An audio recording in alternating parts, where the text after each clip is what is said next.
అందరికీ నమస్కారం. నేను ప్రమరచన ధార. ఇండియన్ హిస్టరీలో ఈరోజు అంటే ఏప్రిల్ 13న గుర్తు చేసుకోవటానికి 3 ఇంపార్టెంట్ ఈవెంట్స్ రికార్డ్ అవ్వడం జరిగింది. మొదటిది జలియన్ వాలా బాగ్ స్లాటర్. అమృత్సర్లో ఉన్న జలియన్ వాలా బాగ్ ప్రాంతంలో 1919 ఇయర్లో రాలెట్ యాక్ట్కు నిరసన తెలియజేస్తున్న వారిపై అధికారులు కాల్పులు జరిపిన సంఘటన. రాలెట్ యాక్ట్ అంటే ఏమిటి?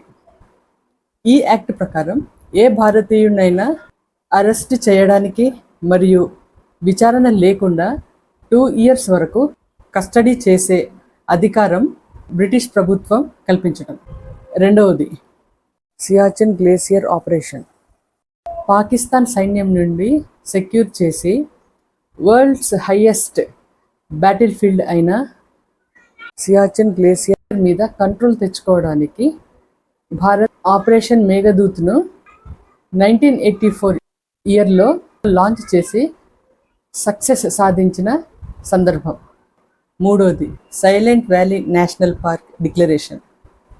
ఒక హైడ్రో ఎలక్ట్రిక్ ప్రాజెక్ట్ను నిలిపివేసి ఎన్వైర్న్మెంట్ పరంగా సెన్సిటివ్ అయిన సైలెంట్ వ్యాలీ ఏరియాను కేరళ గవర్నమెంట్ 1984 ఇయర్లో నేషనల్ పార్క్గా ప్రకటించడం జరిగింది. ఇదండి ఈరోజుకున్న ఇంపార్టెన్స్. మరొక వీడియోతో కలుద్దాం. బాయ్.